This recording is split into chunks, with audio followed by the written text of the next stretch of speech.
Hi guys, it's Alan, and Alan here. And again, I'm a targeted individual.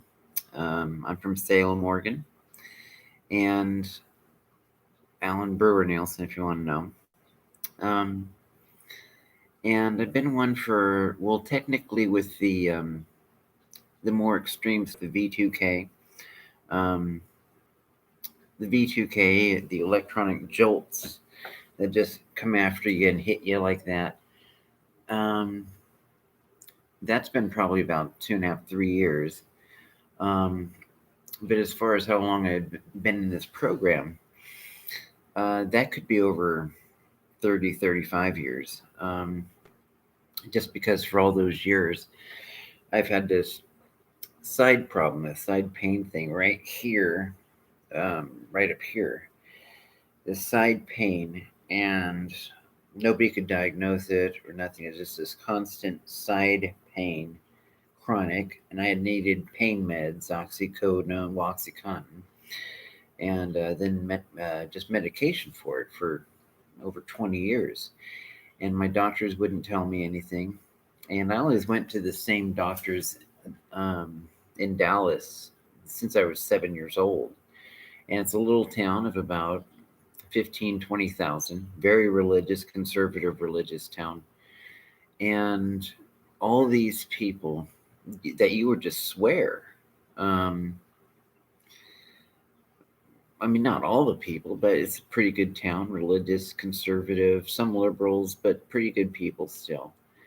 And this whole idea, it's just a shock on human nature when you realize when you're a teenager that some of the adults, and because this happened to me when I first started getting my side pain when I was about 14, 13, 14, but it started getting progressively worse.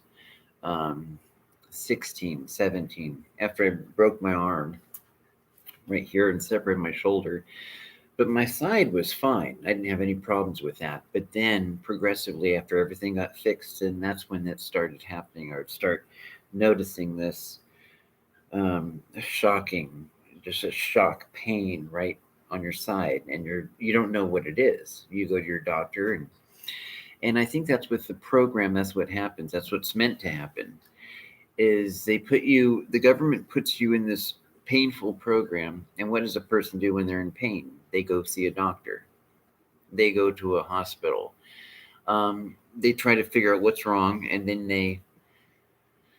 you go to your hospital, you see a doctor, and then hopefully they'll find out what it is and solve it, or they'll give you medication.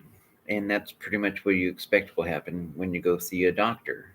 They'll either solve it or give you medication that will help you with it. And so that's more or less what happened with me. TENS units, tried different things, and but nothing happened. So I went to specialists. Sent me to specialists. They did what they're supposed to do. Sent me to specialists, and after some months, I came away with OxyContin. And to their credit, I'm thankful that I got it. But I didn't know then, and we're talking over 20 years. We're talking 30 years of being on this stuff, 30 years of being, not even knowing you're in a pain program. You just know you're in pain. You don't know what's causing it. You just know that you're in pain constantly. It's a constant pain. You have medication that takes the edge off it, but you're always hurting, and you're wondering. You don't think you pissed anybody off, or you don't think that the government's out to get you. You just don't know why. And then in 2015 and 2016, little weird things started happening. Again, people with the phones, holding their phones up, videotaping you. And then voices coming from the walls. Not like magical spirits or ghosts, but you can just tell it's people talking. That's coming, sounds like it's coming up from the garage underneath, and they're talking about you. And it's like, And it's like, why won't he come down here? He knows we're here. He knows we're talking about him. Of course, the thing is, I lived upstairs, but if I went downstairs in the garage that my neighbors owned, then I could have, for, breaking and entering. I didn't own it. But they were, I didn't know what it was. And then on the computer, on Wi-Fi, it said FBI surveillance van. And I asked my brother Dale, it's like, what? Well, isn't it illegal to impersonate an officer? And it's like, well, yeah, but they're just teenagers. They could probably write Charles Manson too, or surveillance van. It's like, oh, okay. But then during this time, my phone kept on being interrupted.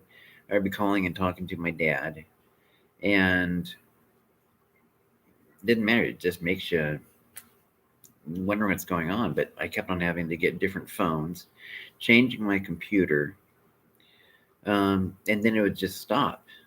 Nothing would work. Then I couldn't. They'd block my phone, and so I'd use my password, and my password wouldn't work. Password would just nothing. And then I went to my doctor, and then out of the blue, everything was fine for all these years. And my doctor just filled my normal script like normal, but then out of the blue started saying, in one of these once every 3 months meetings, nobody's going to help you. Nobody's going to help you. Nobody's going to help you with anything. Nobody's going to help you with. And I'm just like, okay, I mean, I didn't do anything, but he wouldn't explain what he's talking about. Acting weird and just filling out the script and just like, and I'm like, well, what are you talking? He just wouldn't go into detail what he's talking about.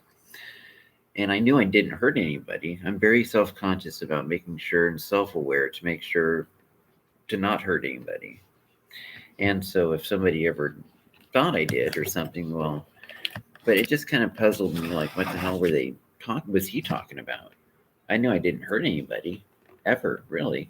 Not intentionally or knowingly, and so I didn't know but it was something that just later comes back and it haunts you, like, well, what the hell is he talking about? Nobody's going to help you. And anyway, this shit kept happening, and it kept happening, and I went home as my job as a nursing home assistant, as a CNA.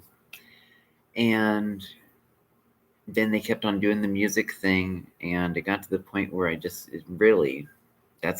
don't know what's going on, but it ended up I jumped out of a window. They were putting this idea that after months of not really being able to get much sleep, then they started voicing the sound like they were outside my door, and they were going to jump, like a bunch of voices. They were going to come out, like go through the stairs and trying to, and your mind fills itself with all sorts of weird, like, what's going on? Why is somebody doing this? And you're thinking, I don't have any enemies. I don't have any enemies. No, I haven't pissed off anybody ever. I haven't stolen anything. I just haven't done anything to piss people off. And so anyway, it freaked me out, and I thought, well, they're downstairs by my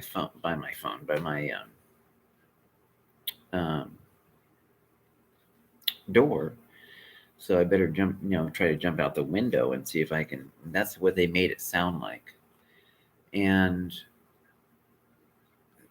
so anyway, I jumped out, and then I landed on my neighbor's roof, and then I landed right here, but I landed like my hands were like this. So when I landed, it landed like this, and then how I landed on my leg too went like that. So I broke my leg, and so I didn't know what the hell. I just know I woke up in an ambulance, and these EMTs from the ambulance were there, and then realized that I had hurt myself and my wrists and everything, and you just know somebody's fucking with you, and you don't know why or how or for what reason.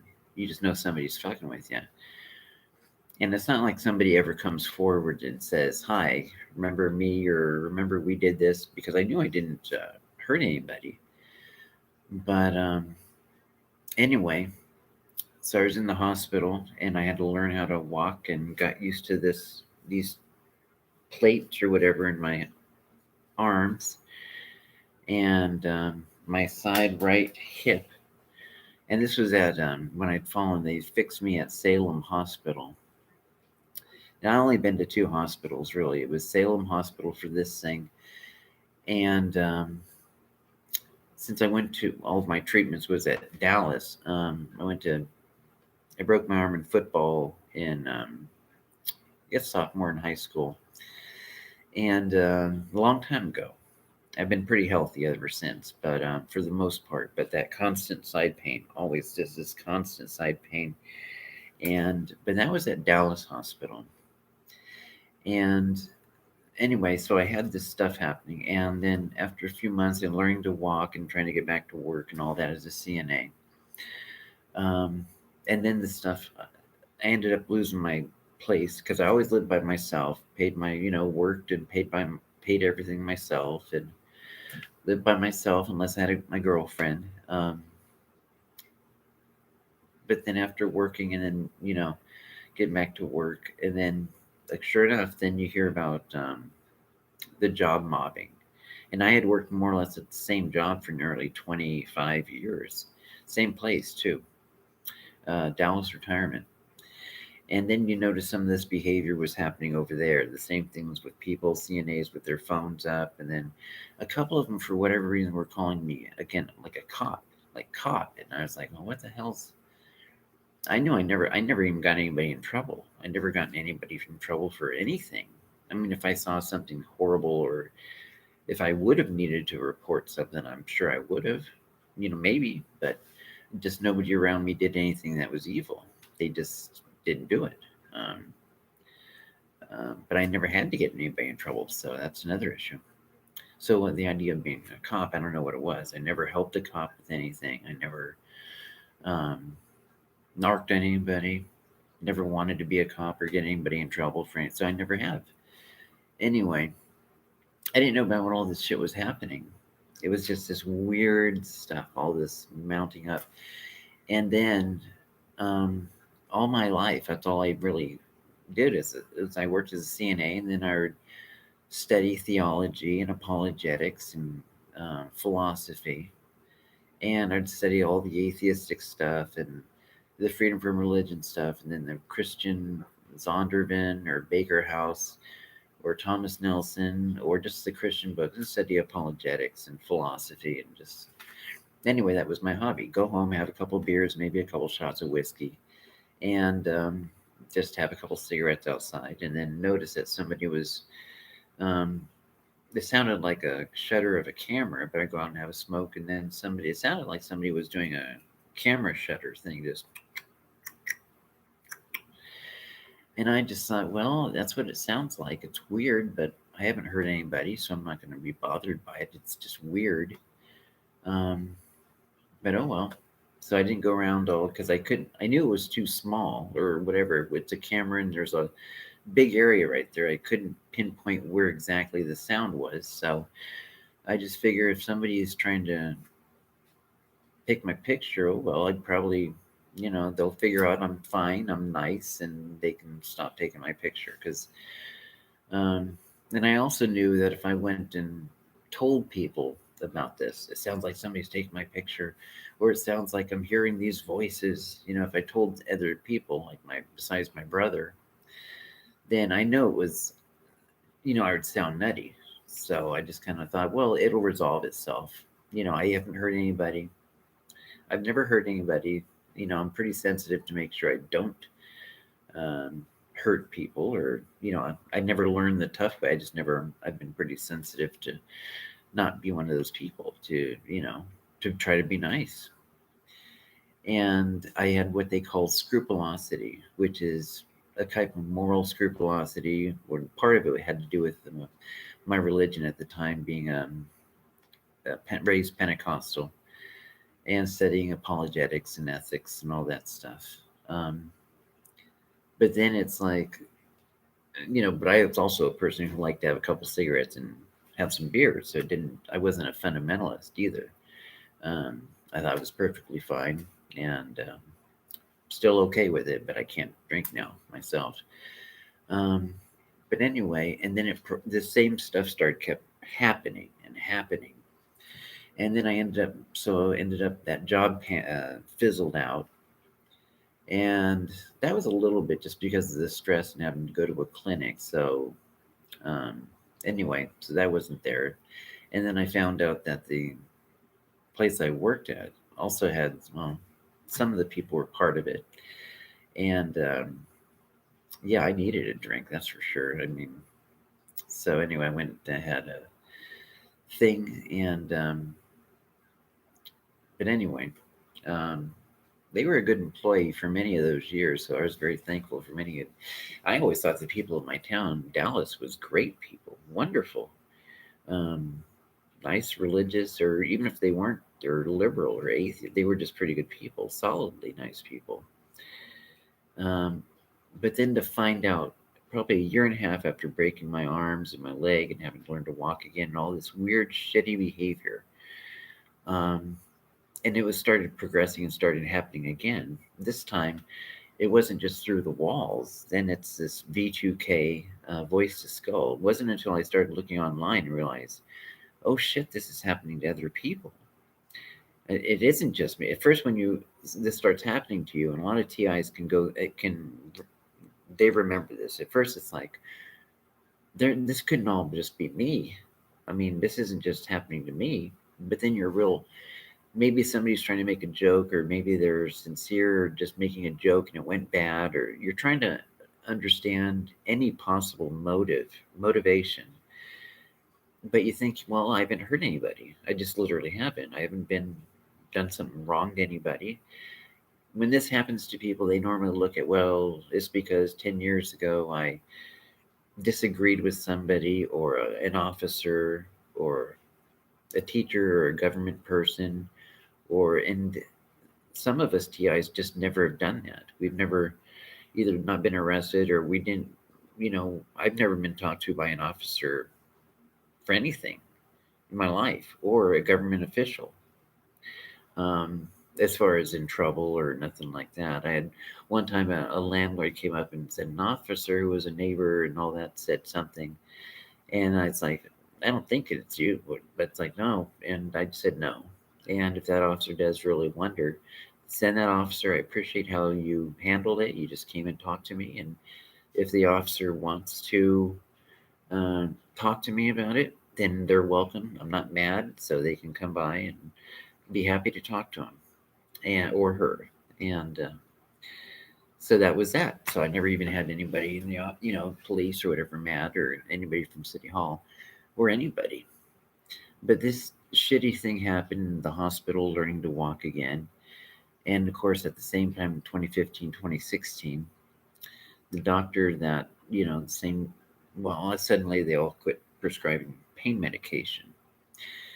And and I literally, all around the country, around the world, so I kind of wonder if this program literally, where they send these painful microwave radiation waves, frequencies, like wireless or whatever, and they have the know-how to do it, to where it sends these directed energy weapons, and these are real. If you look this stuff up, our military's had this technology for years, decades, but they've been changing parts of it, fine-tuning some of it, making it smaller, um, using auditory weapons like through sound. And some of it's just through waves that can go through walls and go through clothes, and can hit specific parts of your body, whether it be your brain, your heart, your liver, your kidney, all this stuff. And it can just beeline it right towards a particular origin, or your organs, or your leg, your feet. I mean, I'm not a tech person, a scientific person, but there is patents out there that show that they have been looking at technology that does this. They have patents that do it for direct energy weapons, V2K, voice to skull, remote neural monitoring, where, and as this strange as this sounds, the actual looking as if they're looking through your own eyes, as if they have a screen in front of them, a computer screen, and whatever you see or hear, or something that pops up in your brain, like a memory, their own screen will show an exact replica of the image that's in your mind. So if they have, that's a little too bright.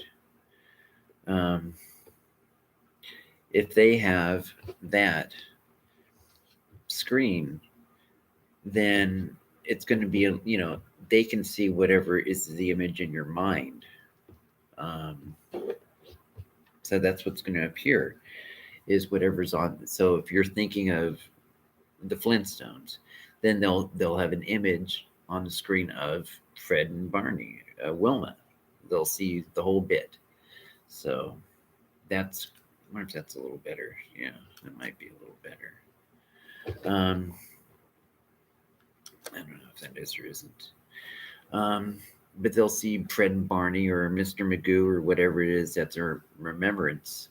And whatever is the memory or part of your brain, that's what they're going to see. If you're remembering something from your high school basketball game and you're thinking about it or picturing it, then that's what they're going to see, is whatever you're remembering, even if it's a fake memory. If it's a fake memory of, you just make up an idea, like you're in your mind visualizing going to a rock concert and shaking the hands with a Angus Young or Elvis Presley. Then in your mind, if that's, and you're not telling anybody, they can see that memory going on. I mean, it sounds way nuts, and they have not come out with this technology. They have not admitted to this, but they do have this technology. They haven't come out and admitted this, and of course, they're not admitting that they're torturing people either. But if you look in 1995, Bill Clinton did an apology for all the years that the government, the United States government, has tortured people. We're using radiation, radioactive, this and that, and putting it in oatmeal, Quaker oatmeal, and giving it to children. So not just adults, but children, the radium girls, Guatemala, young men giving syphilis and not telling the men. Tuskegee using black airmen, like Navy officers, and giving them shots of syphilis and not letting them know what's going on. And this is a behavior they have done for years. And finally, in 1995, Bill Clinton came out with this big old book and said, this big old book describes the entire, what our country has done for years and decades, involving thousands of doctors and hundreds of hospitals around the country, and using thousands of patients without their knowledge, without their okay, non-consensual, with thousands of doctors, hundreds of hospitals, entire hospitals in on it, and thousands of patients. And they were tortured, not given rights, they were non-consenting adults or children, like in the Radium Girls. And he said this in 95. You can look this up. Just look it up. And his apology for radiation torture. So you think, okay, admitted it, as if they're done with it. They're not going to do this to people or torture them. Anyway, you can look it up also in 2011 and 2012 on James Lico, Lico, or 131 Kimber, Kimber, or 2012 Targeted Individuals Evidence. And you'll find the 2011 and 2012, 2 different years of President Obama's bioethics meeting, which in essence is a room full of 12 teachers, military, presidents of universities, like Amy Goodman, the University of Pennsylvania or Penn State. She was the co-chair along with Dr. Christine Grady, and she was President Obama's chair for bioethics in this, and also is the wife of Anthony Fauci. Dr. Fauci, the one you know, the pandemic, it's his wife, Dr. Christine Grady, is in charge of this, along with Amy Goodman University or Penn State. Anyway, so once the pressure got built on the White House to that degree, they realized they better do something because they're talking to each other. All these targeted individuals that we're trying to kill and torture. And yes, it is to torture them to see the effects of radiation, to see how well the technology is working, the torture tech, and and hopefully we'll get them to kill themselves, literally, so that nobody's going to find it and then try to sue the government. And if they do find it or find out something, then we can just tell everyone that it's false, and we can torture them hopefully till they kill themselves. And if they do find out what's going on, that we're torturing them, then we can make them look nuts. If they say they're hearing voices, V2K, then we can just tell the world they're nuts, and then increase the pressure, tell everyone bad shit about them, isolate them, keep torturing them with these zaps and jolts, and then make it so bad to either they off themselves or make it so bad around them to where they'll want to off themselves, or we'll just call them nuts. And it sounds crazy, it sounds daring. Our own government wouldn't do it. Why you? Why would they pick you? And let me be honest, I was never a threat. I was never hurt or punished by any, I was good, and the people in my town were good to me.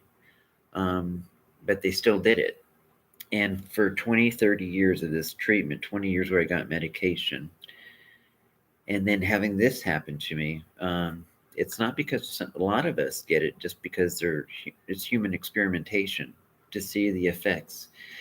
And some of us can be nobodies as far as the world things. Some people like Myron May were lawyers, or some people like Aaron Alexis worked at a Navy Yard station. Um, and I notice now on the TV, there's a lot more ads for new medications for schizophrenia, for people who are hearing voices or thinking that, being paranoid, or they're all talking about me. Well, the thing is, the government is actually paying people to do very behaviors that mimic um, schizophrenia, hearing voices. They're actually paying people to go along with a program that mimics this. And if you can look up Ella Free, is a wonderful lady, and her and Dr. Matt Arnegard, they interview people and that have had this happen to them. Ella Free's the name of the YouTube channel, and she interviews targeted individuals. You can look up Targeted in Massachusetts with Frank Allen. He does a podcast, Targeted in Massachusetts. Karen Horton in Europe. You can look up European TI television, interviews some of the ones in Europe. There's PAX, People Against Covert Technologies. It's a group, not like a couple of people, but a lot of people that are having this done to them. And Freedom for Targeted Individuals, and that's Ella Free too. And then there's just what is it? Justice TI, or I forgot the name of it right now. It's not American Justice, but it's something similar to that. But anyway, there's quite a few right off the hand that have to do with this. Just look up Targeted Individuals or V2K, the Portland TI Rally, Targeted Individual Rally, again with Ella Free. And this is something that is building, and was already building on the United States and the White House in 2011 to 2012, to where they opened the doors. It wasn't just a protest happening at the White House. The White House felt enough pressure that they had to open the doors and make it look like they're trying to solve it. It might be just to buy time. I mean, they've had Anthony Fauci's wife, and to make it look like they're doing something, Amy Goodman, but that was in 2011 and 2012. And so this is going on 8, 10 years after that. They were supposed to already come back with stuff way before now. And it seems like they're more just trying to buy time. This commission, by the way, with Amy Goodman and Christine Grady, Dr. Christine Grady, it disbanded in 2017 when President Trump took over, became president. And so I don't know if there's anybody actually doing anything now, officially, White House, except we all know the FBI is corrupt. And that's not just a Republican talking point, they just are. And if you're a TI, you realize that our government is really pulling some of this nasty shit again. They've done it years before, and they're doing it again. They said they would stop, they wouldn't do it, but they're doing it again. So, anyway, for other TIs, don't try not to get into this kick of saying who is or isn't. Some of us become stressed. Well, we all get stressed, especially after going through. But try not to get too much into that who is and who isn't, because some of us, like myself, I have V2K and jolts. Other people might have jolts, electronic jolts, or directed energy weapons to the head. I've only had that happen once or twice. That's it. The constant RNM, the thought reading thing, telepathy thing, selected synthetic telepathy, and constant V2K. They're listening to me now. I know it sounds nutty, totally nutty. For the majority of us, like me, most of my life, I didn't have this. And if somebody would have told me this, I would have said, well, that sounds a little nutty. I better move away from that person rather than towards them. But now it's happening to me.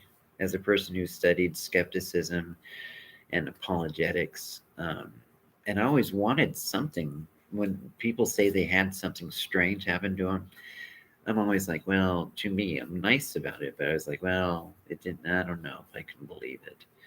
Well, it'd be nice if it happened to me. That way I can know if it was real or not. Well, this is actually happening to me. And so there's not a question. It's not like it happened one time and I could, say, well, maybe it was something I ate or it was a dream. And maybe no, it's happening every single day, every day. And it's not like 30 seconds of a day. It can go throughout the whole day. So I definitely know if you're a skeptic, literally, and you're having a hard time understanding or believing, well, I have a hard time understanding, but I have no problem believing it because it's happening all the time. And let me just say 100%, when you hear people describe this stuff or V2K voices or something, don't just throw the book at them thinking that they're nuts, because our government literally is doing this. And if you have a hard time believing this, just realize, look at the White House. Why would the White House, Barack Obama's White House, why would they, who want to protect their reputation, but they finally had to admit it and open the door and say, yeah, well, come on in. We're going to help look into this for you and try to get to the bottom of it. Why would they, not just once, but twice, open the White House doors and say, please, targeted individuals, come in. We'll try to get to the bottom of this, solve it.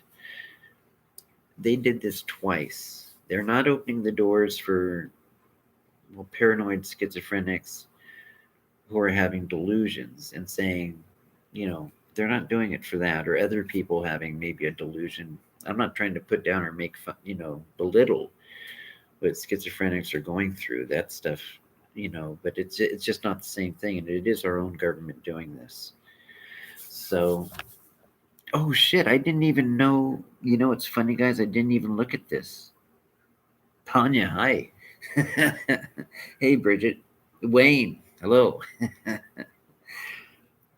I'm sorry, guys. I didn't even know. I didn't even look over at the thing here. So it's great to see you guys. I was just explaining again what's happened to me and how I started. Those meds are very bad and should be taken off the shelf. Movie stars have Yeah, I know, but I'm trying to think which meds those are. Oh, the ones we were talking about with yeah, for schizophrenia. Yeah, they got some new medications that are out, and I just noticed that, and I think for the V2K, so it's just nuts. It's good to see you, Bridget. Gigi, it's nice to meet you. If that's what's happening to you, Gigi, there's a lot of us that are on here that are going through the same similar things. And Wayne, my man, it's good to see you. It's really good to see you. You know, I was just looking at my thing here and I forgot to I wasn't even looking at here, and I just kind of looked over and it's like, oh, that's right. It does sound. It's great to see you guys. So, yeah, I'm not sure what the name of those medications are. So, I've done that too, though. I've written to James Lyko, and he's just so wrapped into what he's doing. And it's like, so, how are you doing over there, Wayne? In Australia, how are you guys doing? Is it, I haven't heard much about the Australian fires, if that's still going on, or because that was a big thing 6, 8 months ago, the Australian fires. So, and I remember, Wayne, we were talking, we got to get you another buddy.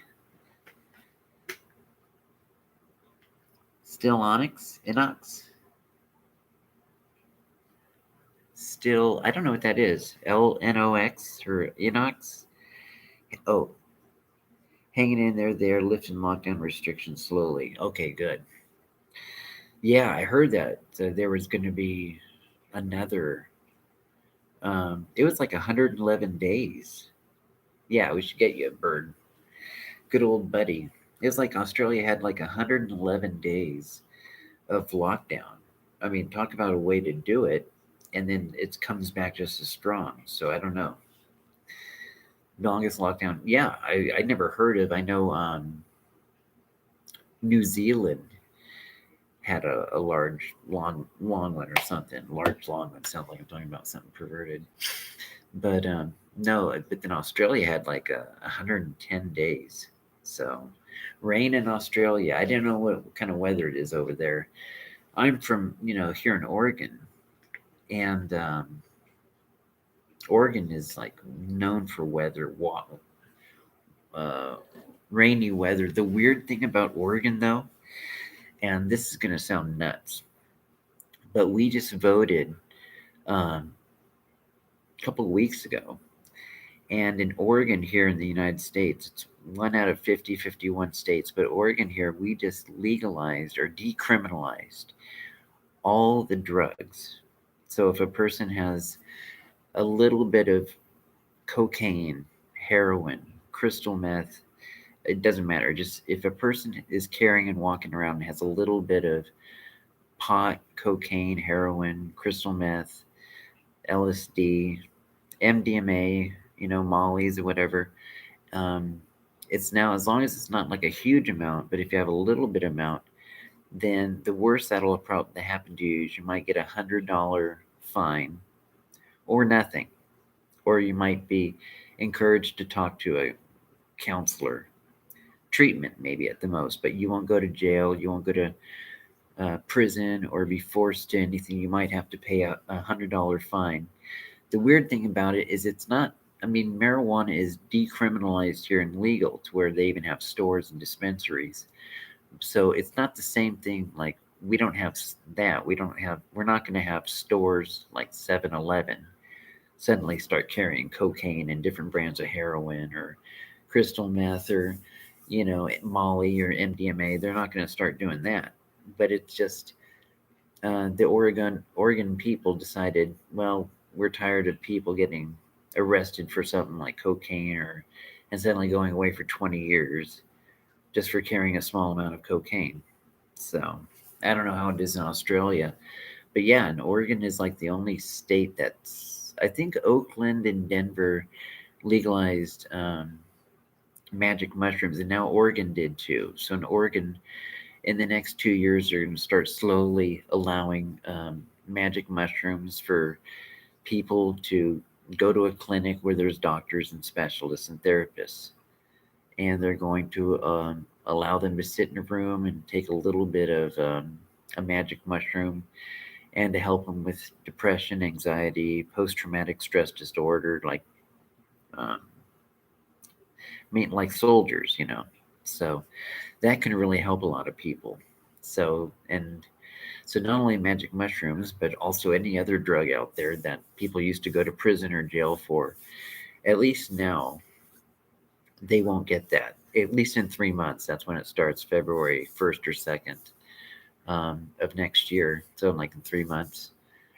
But still, that doesn't mean there's going to be stores and people with their coats walking around free as a bird with vials of Coke and just out in the open, because, you know, that part, as far as having a person, that's probably still illegal. But if, you know, at least if a person does that, then they don't get caught. They don't ruin their life having to go to jail for 20 years or 30 years. So anyway, just wanted to, I thought it was such a weird, interesting thing about Oregon. That's like, oh, what do you know? So I know people feel very strongly pro or con on that one. So, but I'm just glad.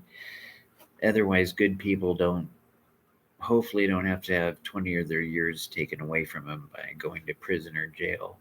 Now they can get help, and now they can spend $100 and get a fine, and, you know, that kind of a thing. So it's just interesting. It's Oregon, very progressive in that sense. So so that's on the news a lot. And anyway, that's the big news. That, and of course, the election of whether it's Biden or Trump. And so that's what the news is talking all about. And that in Portland, we still have, it's going on probably 130 or 40 days. Or in Portland, they still have the marching for the George Floyd thing. All the other major cities have toned down a lot, but Portland's still doing that every night. So it's going on like 120, 130 days still. So it's a lot. So it was good to see you guys on.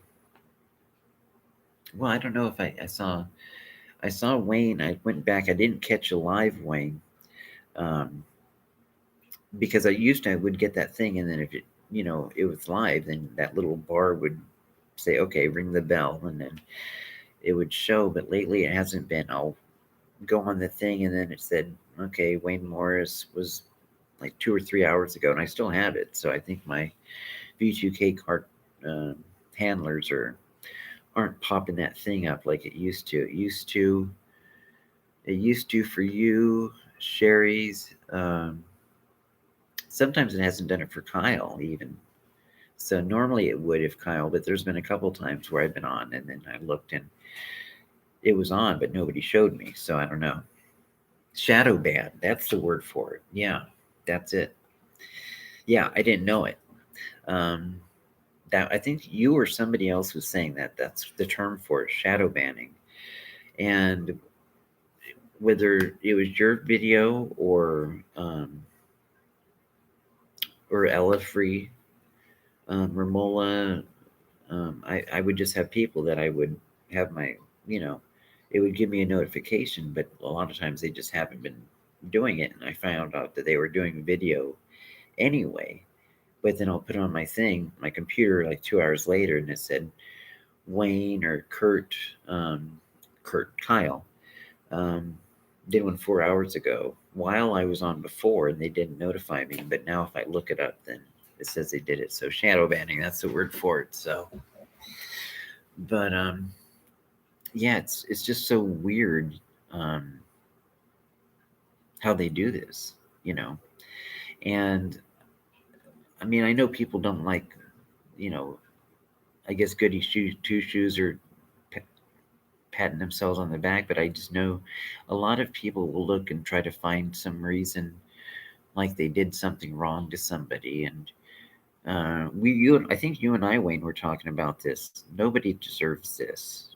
They used to do this stuff to prisoners, and prisoners don't deserve it. And people would try to find a reason or why it makes sense. And literally, it's just our government fucking with us and using us as guinea pigs.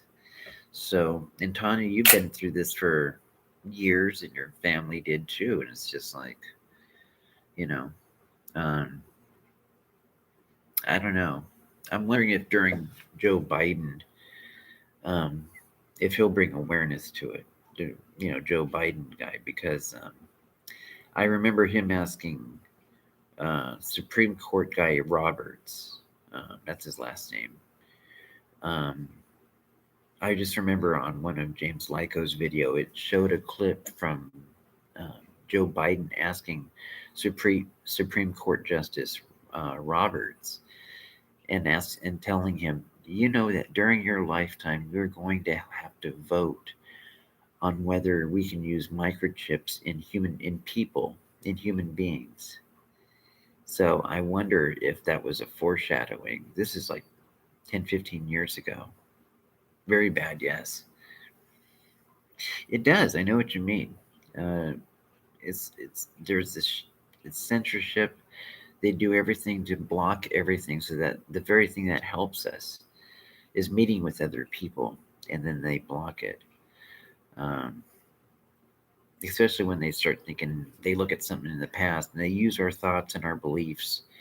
If we're religious or human, it doesn't matter which religion, but they will use that to try to create guilt, to see how the brain works when it comes to guilt, um, and when it comes to anger, guilt, remorse, regret, and then how to use that.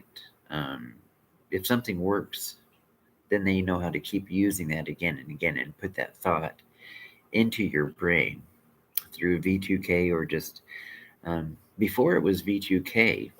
And V2K, I think, is just the volume turned up. They probably didn't been doing this for years to us, but the volume's so low. Um, a negative thought over and over. Um, they turn the volume all the way down to where we end up thinking it's our own negative thought. But if they do this for years and years, and suddenly we get depressed or anxious, and then suddenly, if it doesn't work, we're still around, they just turn the volume up and it becomes V2K. And now we know we're targeted individuals because of it. So it is very bad. Um, but I'm glad I know what you mean. It's how it does fuck with people. Makes them feel guilty.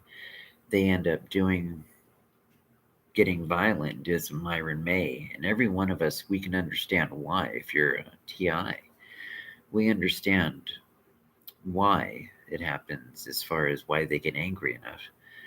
The weird thing I don't understand about it is having V2K with Myron May, Aaron Alexis, Gavin, what's his name? The other guy, a shooter. Um, these guys that went out and took guns and shot those people, innocent people, probably. I don't know. Um, the not the nobody warned them. The handlers or the police didn't warn the other police that these TIs were mad and were coming towards them with guns. So the police or the handlers at the fusion centers, they didn't even warn, okay, we got this person. He's mad, he's a TI, and he's heading towards you and your partners, you know.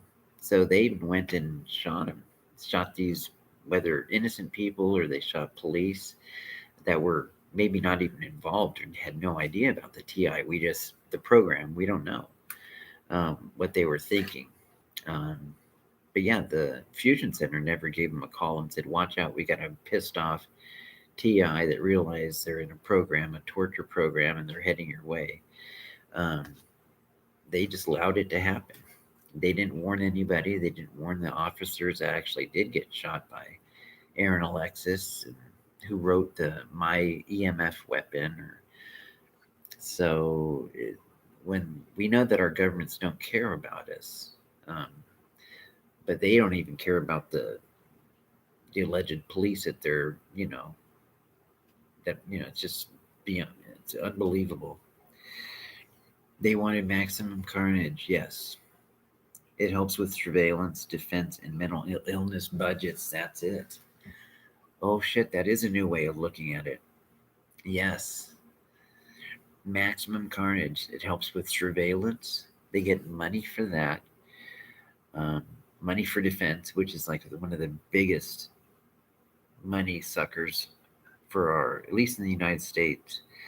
It takes trillions of dollars that they just routinely give it to military budget, and trillions just missing that ends up going to the defense for these projects and mental health, mental illness budgets. But it's weird that our defense contractors are making these uh, weapons to increase our mental illness and make us look nuts.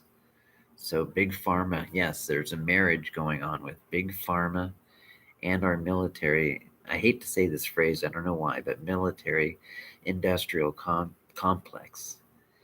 Whenever I hear people say it, but the truth is that's what it is. It's military industrial complex. They're marrying big business with pharmacological, pharmacology, big, big pharma. Yeah, they're marrying big pharma with defense contractors and military and corporations. And so that's why it's so important when it comes to whether Frank or Richie from Boston or Frank Allen, targeted Massachusetts, all of us who try to let the world know, whether, just meeting other TIs. When you guys, do your thing and let people know, and we go in our chat rooms, and I mean, thank God for that. Whenever we get down, I can go and just look up something from Kurt or Wayne, or I can chat with you, Tanya, and just like seeing how we're all doing, and just kind of like, oh yeah, we can relate to all the stuff they're going through. So, and it's just, yeah, it's. I'm going to be moving here in about 2 weeks, by the way. So I'm getting used to it. Got a new place. It's actually a trailer park, but it's a nice trailer. So, um, yeah, I'm gonna be moving in a couple of weeks. So I did all the main shopping, main dropping off all the furniture yesterday in a big box van. So anyway, so I got that in a couple of weeks. So it's funny because I can hear my V2K people um, right now because they're awake. It's like 3:30 in the morning here in Oregon,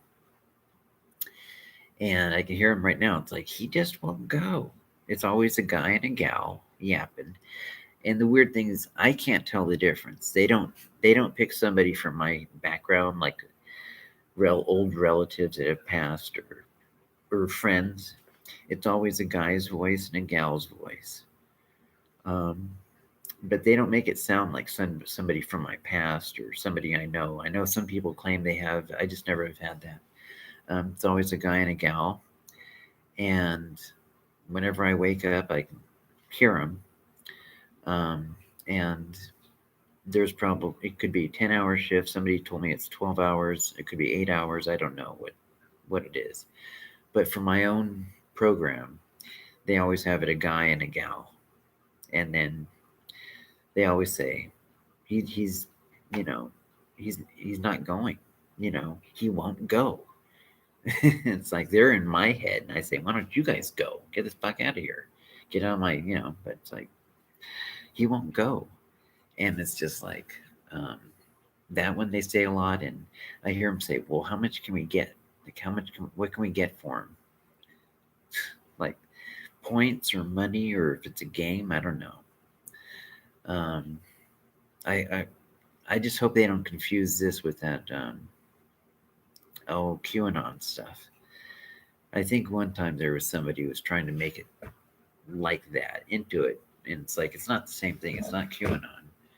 So, namely, our thing we know is real. When you're going through it, there's no question about it. So, oh, Bert, there you are. I was wondering where you are. The motives of why they do it are probably incomprehensible.